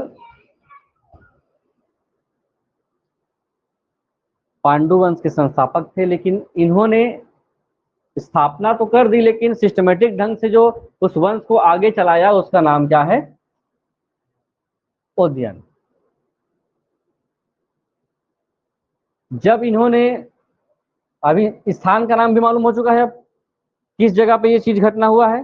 सिरपुर में। तो सिरपुर को इन्होंने क्या बनाया? अपनी राजधानी बनाया, खुद की राजधानी बनाया, और पूरा क्षेत्र को लगभग, वाकाटक भी खत्म हो चुके थे इस क्षेत्र में, लगभग लगभग कमजोर हो चुके थे, तो दक्षिण कौशल को पूरा एक एरिया मान करके शासन करना शुरू कर दिया। कुछ कुछ नाम आएंगे जिसमें तिवर देव एक ऐसे व्यक्ति थे जिन्होंने आसपास के क्षेत्र को जीता। पहला तो दक्षिण कौशल, फिर उड़ीसा, ठीक है, उत्कल, उत्कल कहा जाता था उड़ीसा को। उत्कल को आप क्या कहते हैं? अब तो उड़ीसा भी नहीं बोलते हैं, अब क्या बोलते हैं? ओडिशा। ये राष्ट्रगान में आता है उत्कल, है ना? राष्ट्रगान याद है कि नहीं? अभी लगातार गा रहे होंगे तो याद होगा, नहीं तो भूल जाते हैं लोग। अकेले गाने बोल दिया तो भूल जाओगे। हाँ, सबके साथ मिलके गाओगे तो याद रहेगा। चलिए पांडुवंश हम लोग देखेंगे कल, ठीक है। एक बार मैं सबको फिर से बताता हूं। अभी कौन से वंश देखे हैं हम लोग? आरंग में शासन करने वाला कौन सा वंश? राजर्षि तुल्य वंश। पहला राजा कौन था? बिना कॉपी देखे ध्यान से बताइएगा। सूर, है ना? समय 5वीं से 6वीं सदी। इनको किसने हराया? गुप्त, ठीक है। फिर कौन सा वंश आया? नल वंश। राजधानी?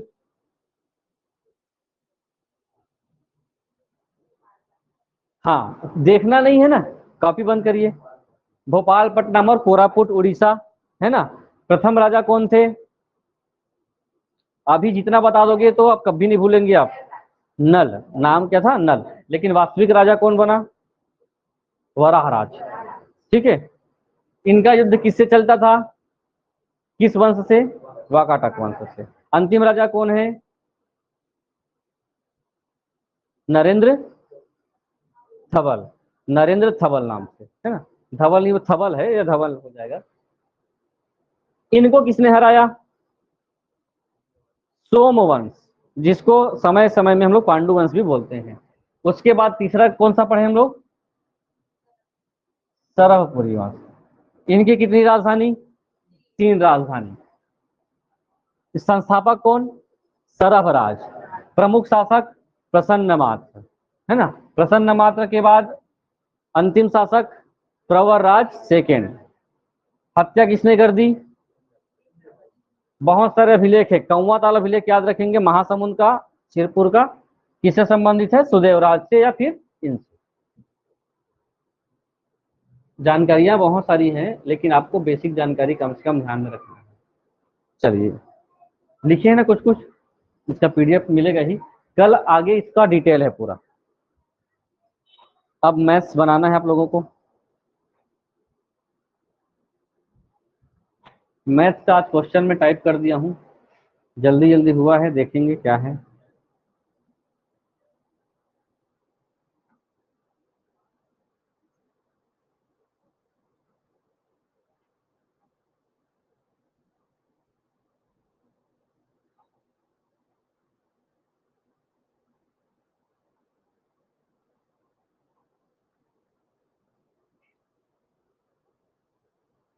चलिए पहला प्रश्न।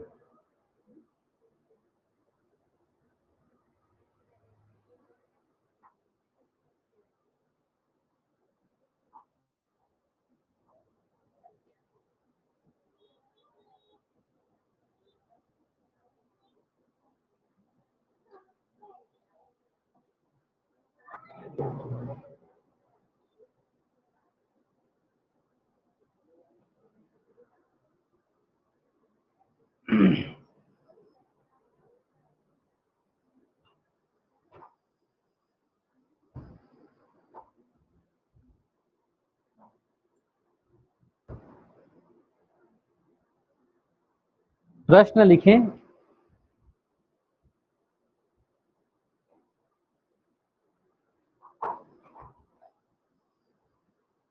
हो पाएगा कि नहीं?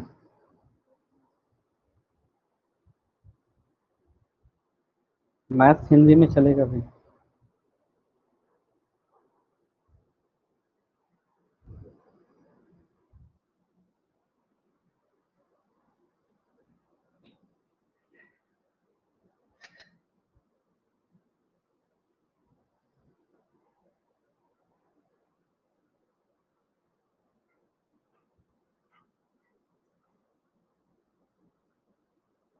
ट्रांसलेट करके लिख लो तो ज्यादा समझ में आ जाएगा। हाँ?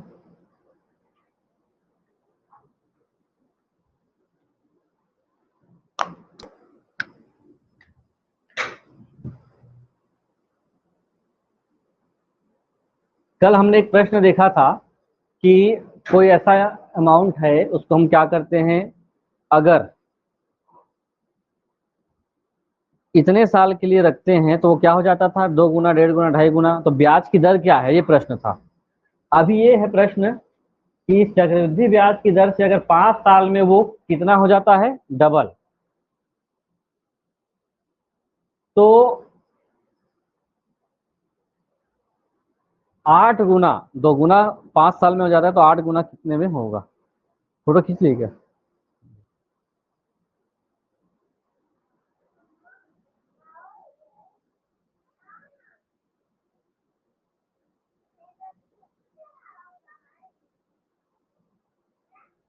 आ गया क्या? आज क्वेश्चन लिखना नहीं पड़ेगा मेरे को, थोड़ा आराम है।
चलिए देखें, प्रश्न क्या कह रहा है उसको देखिए। हम लोग अगर किसी व्यक्ति को ब्याज के रूप में पैसा दिए हैं और पैसा दे के बाद हम लोग भूल गए, जब 5 साल हुआ तो 5 साल में पैसा क्या हो गया था? डबल हो गया था। 5 साल में पैसा डबल हो गया। तो वो पैसा अगर हम लोग लेने जाएं तो कितने साल बाद वो 8 गुना में हमको मिलेगा? यही प्रश्न है, कितने साल बाद हम उसको लेने जाएं तो 8 गुना में मिलेगा। तो ये जो 8 गुना है इसमें मूलधन भी शामिल है और ब्याज भी शामिल है ना? समझ रहे हैं इसको? तो इसके लिए तरीका है, सिंपल तरीका है, इसी को लेकर के 5 वर्ष में कितना गुना? 2 गुना। इसको मैं बार बार बताता हूँ, ट्रिक से ऐसा बना सकते हो। 5 वर्ष में 2 गुना। 10 वर्ष में कितना गुना हो जाएगा? फिर 2 गुना बढ़ जाएगा। फिर अगले 5 साल में तो कितना गुना हो जाएगा? 4 गुना। फिर 5 साल बढ़ाओ, फिर 4 में फिर इसका डबल 4 हो गया, 4 का डबल 8, 8 गुना। तो 8 गुना कितने साल में होगा? 15 साल में। सिंपल लॉजिक है। गणित का ट्रिक क्या कहता है, ये तो हमारा लॉजिक है। गणित का ट्रिक कहता है अगर 5 साल में 2 गुना होता है तो 5 साल में 2 गुना, तो x वर्ष में 8 गुना। यही है इसका। तो ये आपको क्या करना है, जो ये 8 है, 2 का किस रूप में 8 लिख सकते हो आप? इस 8 को 2 के किस रूप में लिख सकते हो? तो आप लिख सकते हो 2 की घात में 3 लिख सकते हैं। 2 की घात में 3।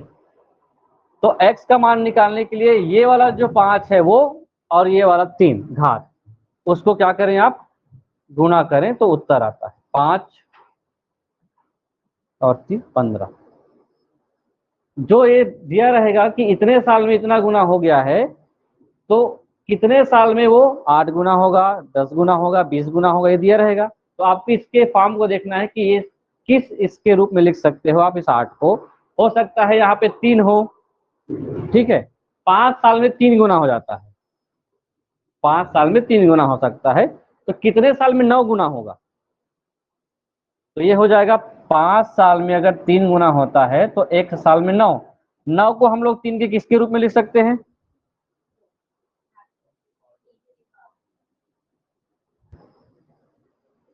ठीक है, पावर 2, 5 इंटू 2, 10 साल में ऐसा बनेगा ये।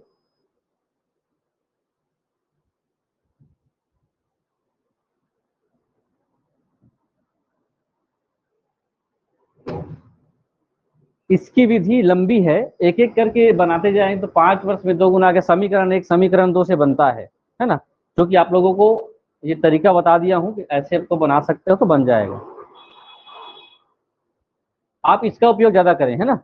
ये ऐसा भी कर सकते हो, सीधा सीधा प्रश्न आता है, वही मूलधन गुणित दर गुणित समय बटा 100 के साथ 1 प्लस आर बाई 100, है ना, होल स्क्वायर एन।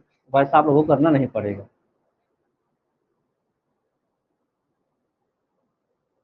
चलिए इसको बनाएंगे आप।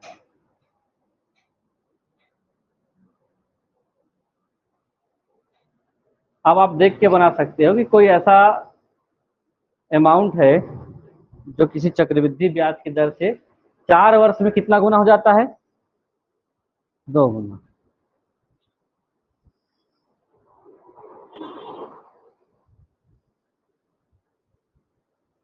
बना सकते हैं आप।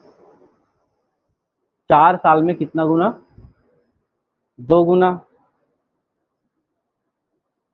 4 वर्ष ऐसा लिखेंगे बराबर 2 गुना। तो कितने वर्ष में? तो x वर्ष में 16 गुना कहा जाता है। 16 को 2 के किस स्वरूप में लिखा जा सकता है? कितने टाइम में 16 आएगा? 2 into 2 into 2 into 2 into 2, 4 time, तो 2 की पावर 4। ये जो पावर है और ये ईयर है, इसको क्या करेंगे आप लोग? गुणा करेंगे। तो 4 इंटू 4 कितना वर्ष? 16 वर्ष। ठीक है, सीधा सीधा बनेगा।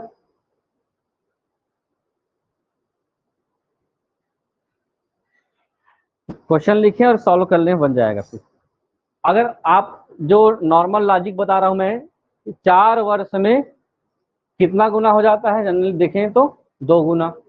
अगर हम लोग इसको 8 वर्ष कर दें तो ये कितना गुना हो जाएगा?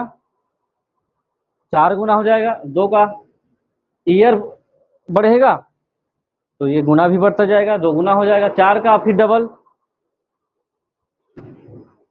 16,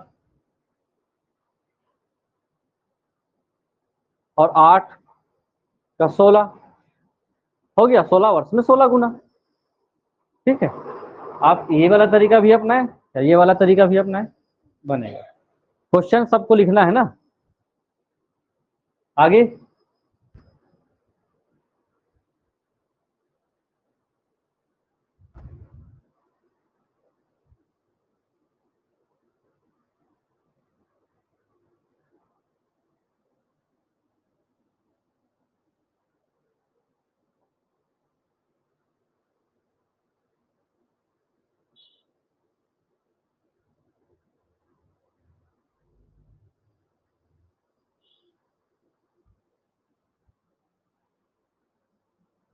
प्रश्न है, लिख लेंगे फोटो खींच के।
आपका सब्जेक्ट बायो मैथ्स, तो ट्रांसलेट करना पड़ेगा ना। लिख रहे हो ना, डबल काम हो रहा है।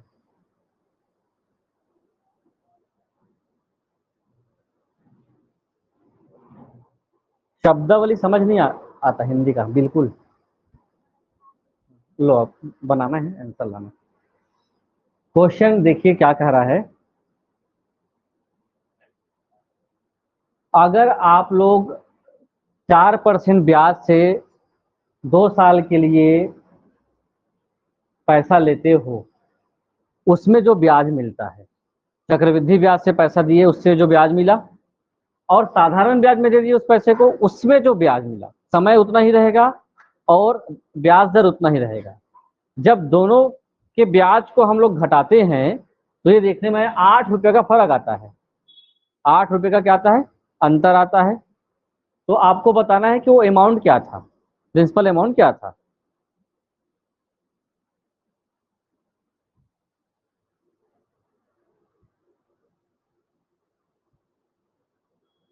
बनाइए। पहले आप लोग क्या किए, क्या करना है, मूलधन चक्रवृद्धि ब्याज निकालने आता है तो आप लोग क्या क्या देखेंगे, यहाँ पे जो दिया है उसको देखते हैं क्या क्या दिया गया है। पहले तो पी दिया है क्या, तो प्रिंसिपल अमाउंट मूलधन बराबर क्या लिखें, जो प्रिंसिपल अमाउंट मूलधन बराबर क्या है, पी है। R बराबर क्या है 4%, N बराबर क्या है 2 ईयर्स, है ना, 2 वर्ष। अब ऐसे में आपको ब्याज निकालना है इसका, चक्रवृद्धि ब्याज। तो कैसे निकालेंगे? चक्रवृद्धि ब्याज का सूत्र रखिए, और चक्रवृद्धि ब्याज या CI बराबर क्या होगा, P into 1/R/100 N minus P। ठीक है, यही है चक्रवृद्धि ब्याज। फॉर्मूला तो याद होगा सबको। जहां जहां पर जो जो जानकारियां हैं उसको वहां पे पुट करिए।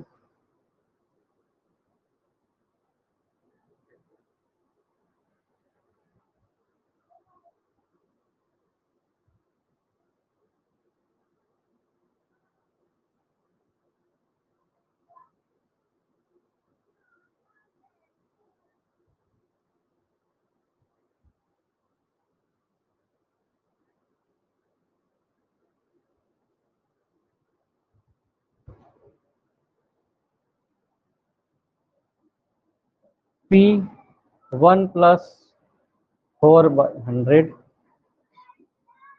2 माइनस P, यहाँ पर P1 प्लस ये कट जाएगा 25 से, तो 1 + 25 माइनस P, ये हो गया P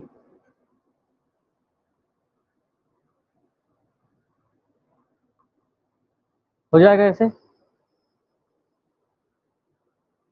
ये हो गया फिर P इंटू 26/25 26/25 माइनस P।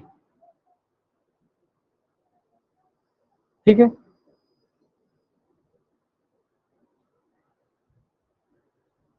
तो आप 25 का वर्ग और 26 का वर्ग पता है।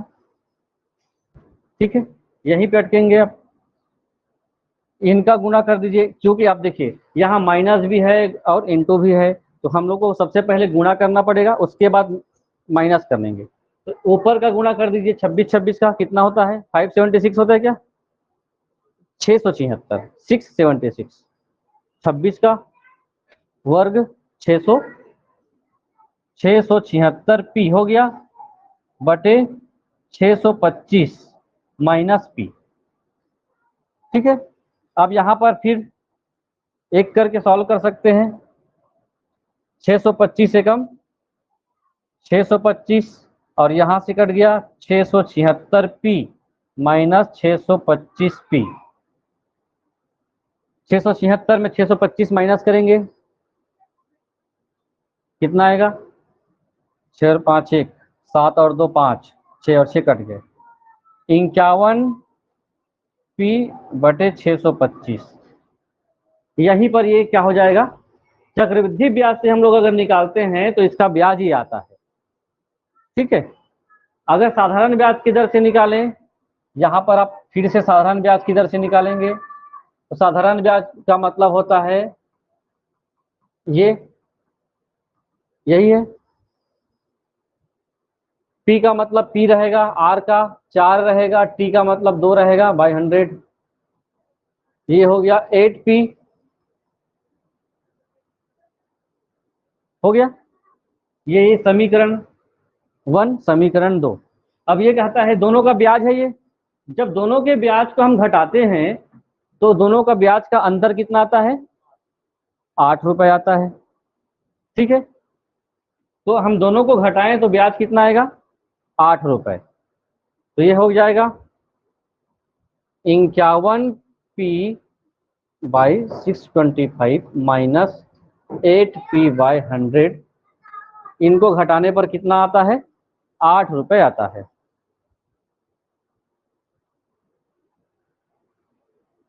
ये छोटा हो सकता है क्या, थोड़ा सा ये कटेगा 4 से, कितने टाइम में, 2 बार में, 2 चौक 8 और 25 चौक 100। तो यहाँ पर हम लोग क्या लिख सकते हैं, माइनस करके 2P/25। By R. ये इसलिए क्योंकि ये दोनों में हम लोगों को एलसीएम लेते सुविधा होगी। इस दोनों का एलसीएम 625 ही होगा, है ना। 625 हो गया, ये आपस में कट गए तो 51 पी बचा ऊपर, 25 में 25 बार में कटेगा, 25 दूनी 50 पी हो गया और ये 8 हो गया। 51 और 50 माइनस करें तो 1 बचेगा, पी ही बचेगा आपके पास, और यहाँ बचेगा 625 बराबर 8। तो पी की वैल्यू हो जाएगी, इन दोनों का गुणा करेंगे, 8 पंचे 40, फिर 4, 4 दूनी 8 और 8 दूनी 16, कितना आ गया 5000, 50,000, 5,000।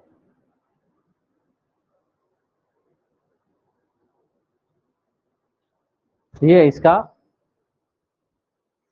गणित है।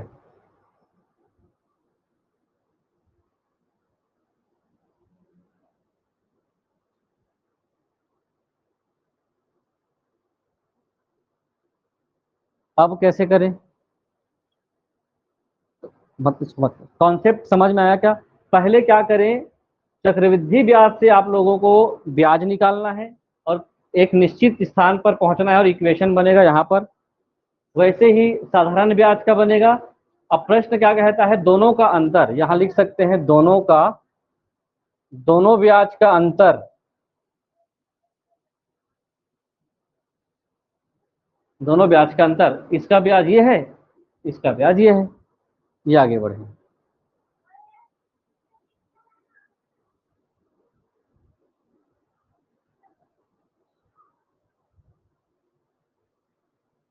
चलिए आगे बढ़े। इतना लंबा आपको प्रश्न नहीं बनाना है तो इसके भी तरीके हैं। ट्रिक ट्रिक के लिए तो आप लोग थोड़ा सा ज्यादा ध्यान देते हो ट्रिक का। ट्रिक या तरीका क्या है इसका,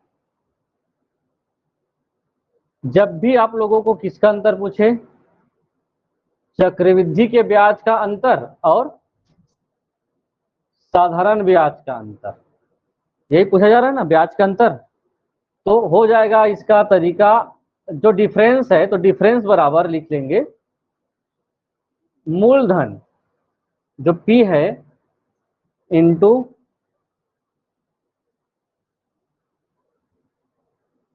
दर का वर्ग बटे 100 का वर्ग। ये इसका तरीका होता है, इससे बनेगा।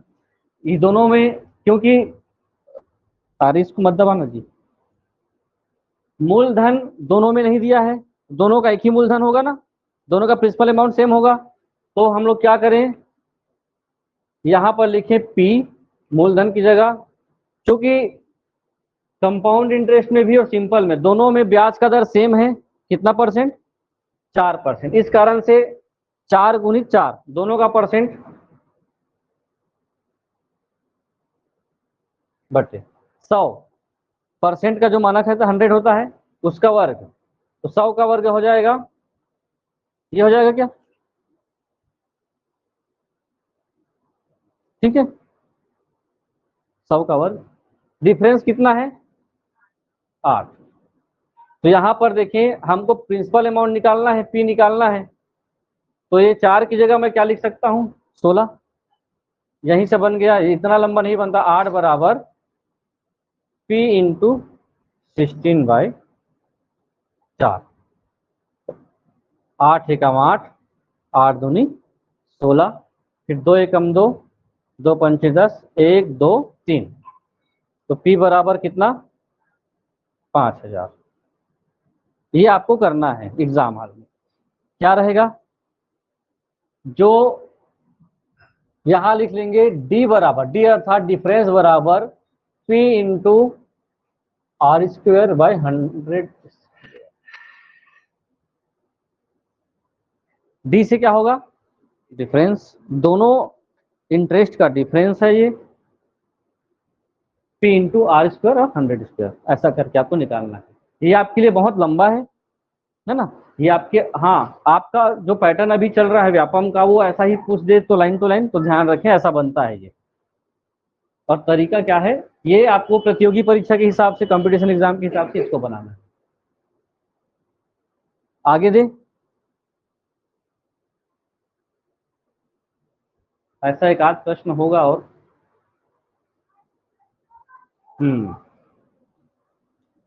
है। क्वेश्चन क्या है?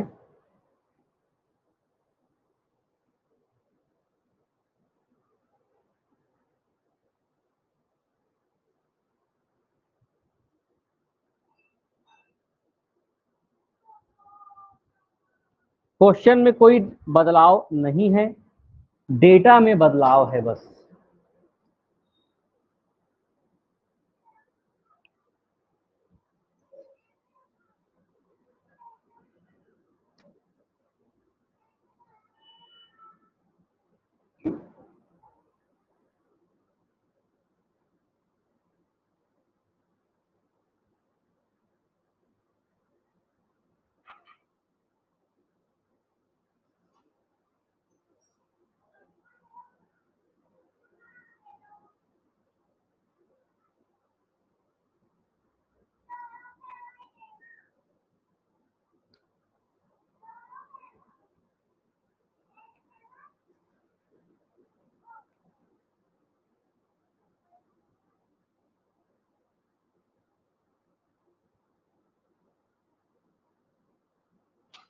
जो ट्रिक बताया गया है उससे बना लीजिए, जल्दी बने।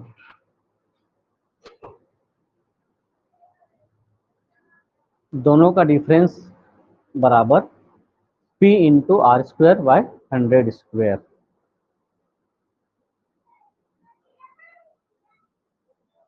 हंड्रेड क्यों कर रहे हैं? दोनों का जो रेट है उसका परसेंटेज 100 होता है, 100% मानक है, और दोनों में 4% था तो 2 बार रिपीट।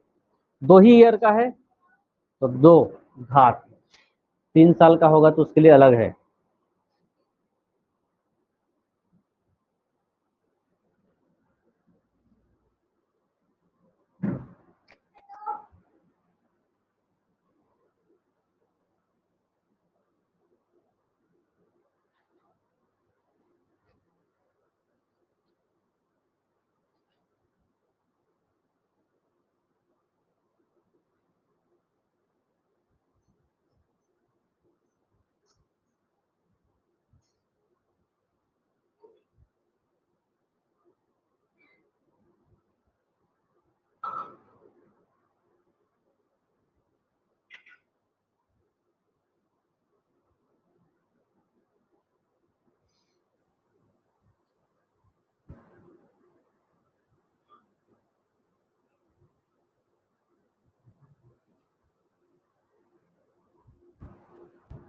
आ गया क्या?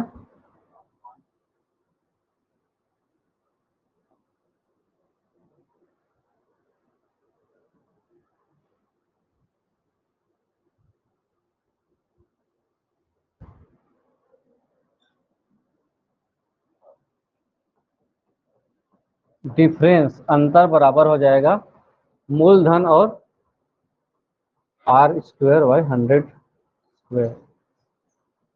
अंतर कितना है? 1.25 रुपए है ना। और मूलधन कितना है, यही तो पता करना है। आर 5 और ये हो जाएगा 2 बार। ये कितना होगा? 25 हो जाएगा। 125 P इंटू 25, और यहाँ पे एक और आएगा।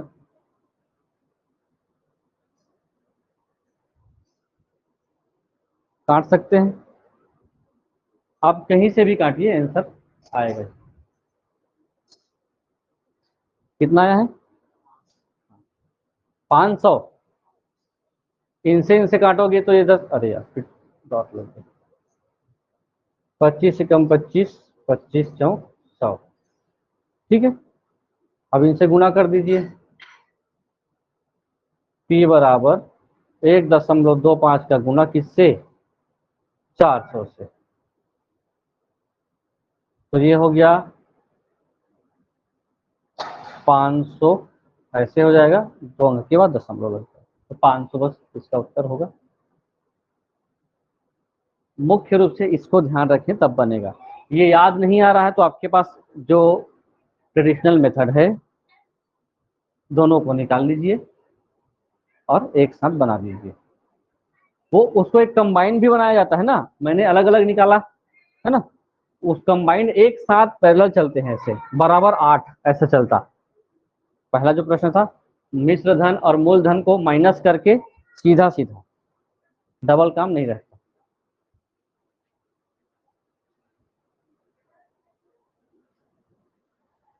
अगर वही क्वेश्चन में एक बदलाव किया जाए और वो बदलाव ये किया जाए कि जो समय है 2 साल ना करके कितना साल कर दिया जाए, 3 साल कर दिया जाए, तब की क्या स्थिति क्या रहेगी? तो उस समय सूत्र के तरीके बदल जाते हैं। ठीक है, उसके लिए डिफरेंस है, यदि यहां लिखेंगे त्रिवर्ष में, लिखिए 3 वर्ष का अंतर हो, तो क्या हो जाएगा? Difference P into R square into R plus 300। ठीक है, ये कैसे होगा? क्योंकि 3 साल का अंतर हो जाता है तो तरीके बदल जाते हैं, और यहां पर जो 100 का स्क्वायर कर रहे थे वो हो जाएगा क्यों, 3 वर्ष का परसेंटेज 3 3 3। अब ये लिख दिया गया है तो आपसे बन जाएगा। फिर जो जो आपको रखना है, आर कितना है? आर बराबर है 10%, पी पी ही तो पता करना है। डिफरेंस कितना है?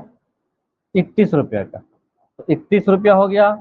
पी हो गया 10 का वर्ग, और 300 और 10 कितना हो जाएगा? 310, 1 2 और 3। आप बना लेंगे इसके बाद, तो बना के देखें।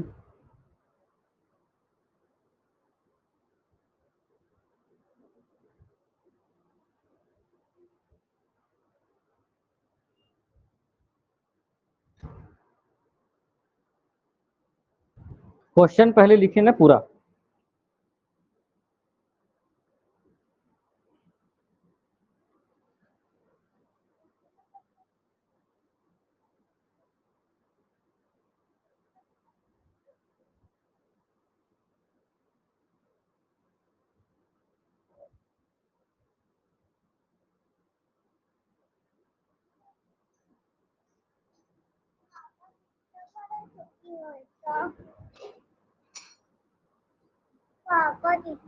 थोड़ा देर बाद।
आया कि नहीं आया? आंसर बताएंगे सभी।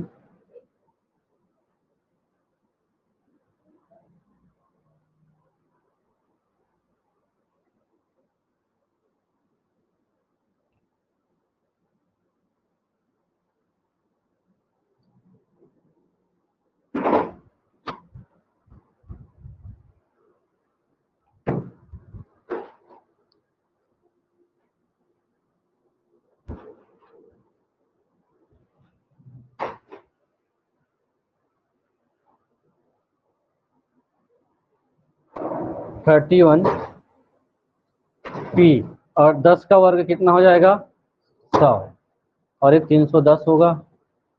ये होगा कितना जीरो 6 जीरो।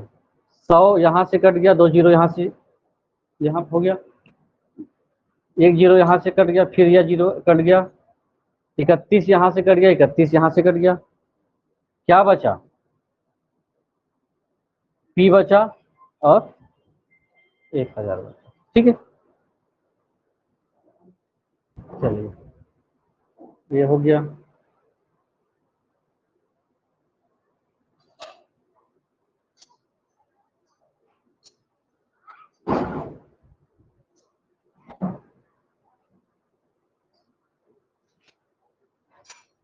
ये भी आपके लिए सिंपल प्रश्न है।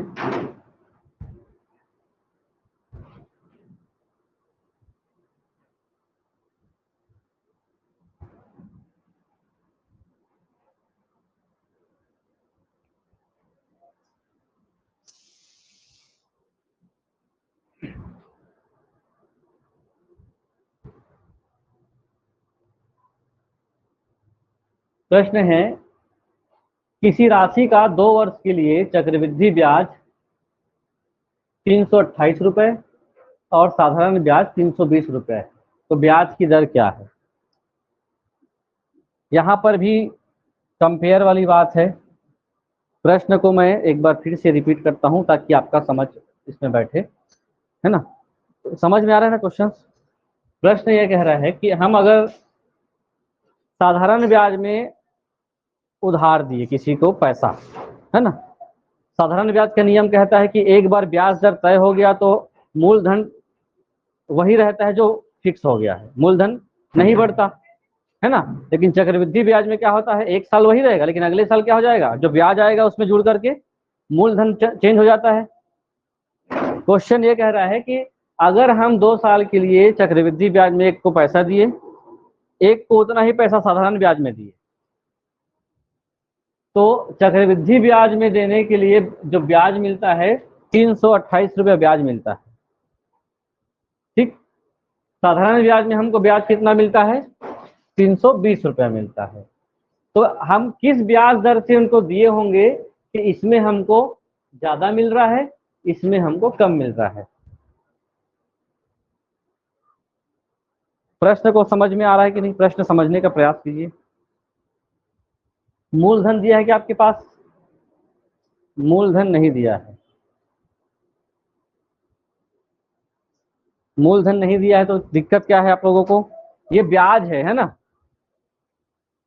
ब्याज इसलिए समझना है,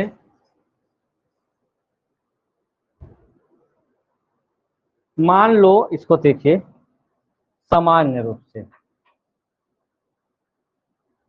मान लो साधारण ब्याज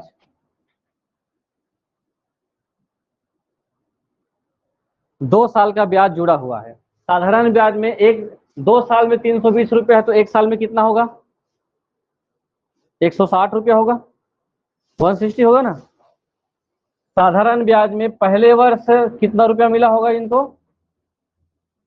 160 रुपया, और दूसरे वर्ष कितना मिला होगा 160 रुपया, कुल मिलाकर के इनको कितना रुपया मिला 320। प्रश्न भी समझिए, मैंने किसी को पैसा दिया था और हर साल ब्याज फिक्स हो गया है 160 रुपया ब्याज मिल रहा है, तो 2 साल का ब्याज कितना मिला इनको 2 साल। कब मिलता है, जब साधारण ब्याज की दर से देते हैं हम लोग। अगर हम इनको चक्रवृद्धि ब्याज की दर से दें तो 2 साल में कितना मिलता है 328, है ना। तो निश्चित रूप से पहले साल तो साधारण ब्याज के जैसे ही 160 मिला होगा इनको, उसके बाद इनका जो ब्याज आया होगा तब इसको जोड़ करके बनाया गया होगा अगला मूलधन।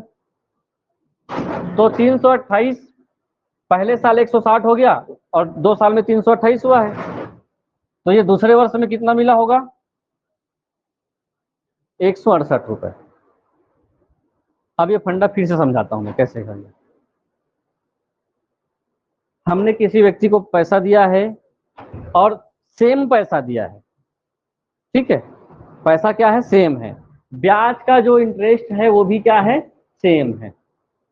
ठीक है, ब्याज का इंटरेस्ट भी सेम है, समय भी सेम है। लेकिन एक व्यक्ति को जो मैंने पैसा दिया है उनको कहा है कि आपके लिए जो कैलकुलेशन में करूंगा वो सिंपल इंटरेस्ट के हिसाब से करूंगा। दूसरे को क्या कहा मैंने, आपको कंपाउंड चक्रवृद्धि ब्याज लगेगा। एक साल बीत गया और जिस ब्याज दर में मैंने दिया था, दर तो नहीं पता भी ना, लेकिन हमको ये पता चला कि 160 रुपया इनको ब्याज पड़ गया पहले साल। तो चक्रवृद्धि ब्याज में भी 160 पहले साल पड़ेगा, ये समझ में आना चाहिए आपको। दूसरे साल भी इनका 160 रहेगा, तीसरे साल भी 160 रहेगा, क्योंकि ब्याज दर अब फिक्स है तो पैसा भी फिक्स है। इनके लिए क्या हो जाएगा, पहले साल तो 160 है, लेकिन अगले साल ये 160 रुपया उसके मूलधन में जुड़ा होगा, ब्याज को जोड़े होंगे ना 160 रुपये को।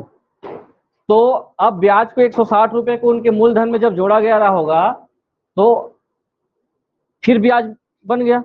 तो अब जब ब्याज मिला तो उनको 168 रुपया ब्याज देना पड़ा। पहले 160 था, कितने रुपए की बढ़ोतरी हुई, 8 रुपए की। तो ऐसे प्रश्न को क्या कहा जा रहा है, आपको क्या निकालना है, ब्याज का दर निकालना है। बढ़ा कितना है, 8 रुपया बढ़ा है कुल मिलाकर के। तो 8 रुपए का क्या निकालना है आपको, दर निकालना है, एक ही नियम से, है ना।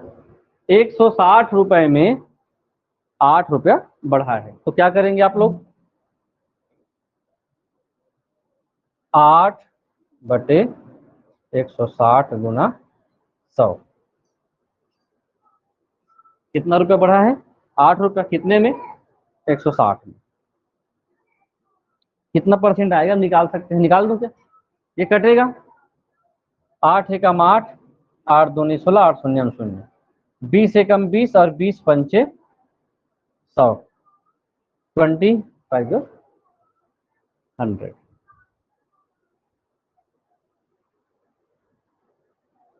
कॉन्सेप्ट समझ में आया है कि नहीं, पहले बताइए मैडम, समझ में आया है नहीं। साधारण ब्याज में एक बार ब्याज फिक्स हो गया तो सेम जाएगा।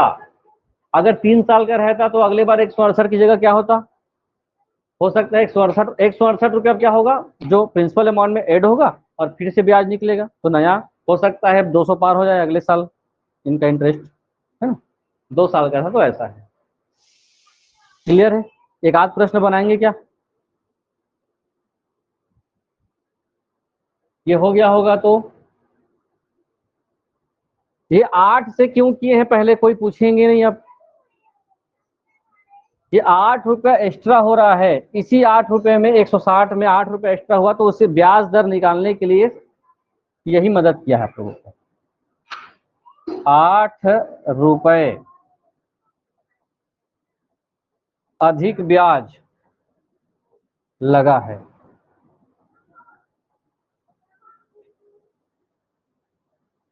5%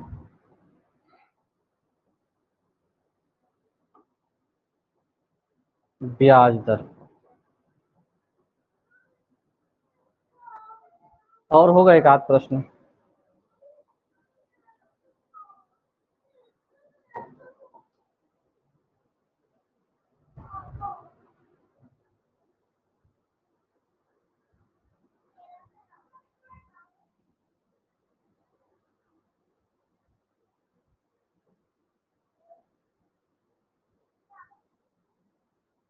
अगर किसी व्यक्ति को 2 साल के लिए हम लोग चक्रवृद्धि ब्याज की दर से देते हैं तो 2 साल में 410 रुपया ब्याज देना पड़ता है।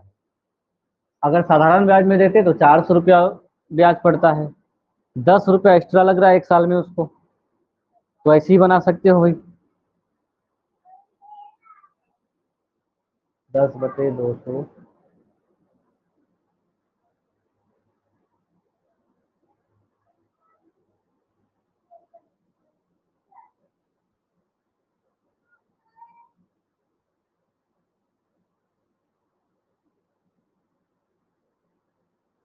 रोज बैठोगे तो हिंदी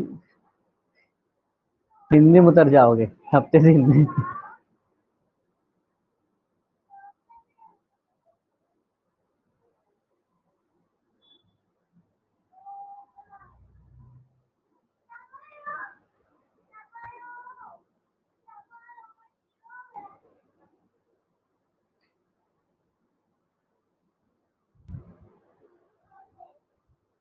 कभी भी टॉपिक बैठ रहे हैं तो फर्स्ट क्लास बैठना चाहिए ना, बीच के टॉपिक में क्या होता है, कॉन्सेप्ट नहीं बैठता है, तो क्लास या तो समझ नहीं आता या फिर उबाऊ हो जाता है, बोरिंग हो जाता है कॉन्सेप्ट नहीं आने से।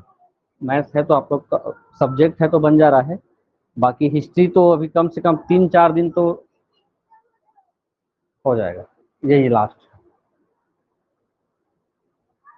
आ गया क्या ये?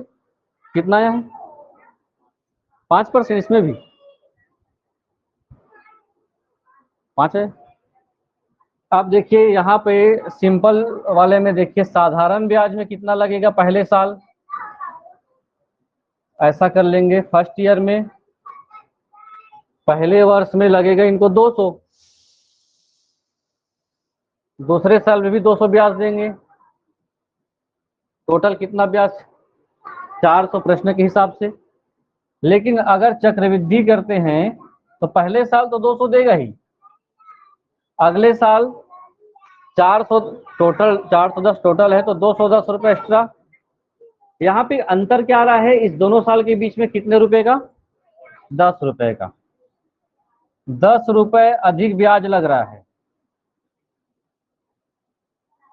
तो ब्याज दर के निकालने के लिए हम लोग को सिंपल क्या करना पड़ेगा, ब्याज दर R% बराबर हो जाएगा 10 बाय, बेस क्या है इसका, आधार 200 गुना 100, दोनों शून्य यहाँ से कट गए, 2 एकम 2, 2 पंचे 10, 5%, दोनों में 5-5% आया है। देखिए आप चक्रवृद्धि ब्याज पढ़ रहे हो, लेकिन जो 2 दिन का चक्रवृद्धि ब्याज था, है ना, इतना लंबे लंबे गुना भाग हो रहा था, अब बड़े प्रश्न है लेकिन सॉल्यूशन बहुत अलग है, ठीक है। 1+R/100 की पावर 2 3 जो हो रहा था वो बहुत लंबा चौड़ा प्रोसेस है, लेकिन आप ऐसे बनाएंगे तो आपको बहुत आसानी से ये चीजें बनेगी। चलिए कल फिर इसमें देखते हैं बड़े प्रश्न, टाइम लगेगा कल के प्रश्नों में।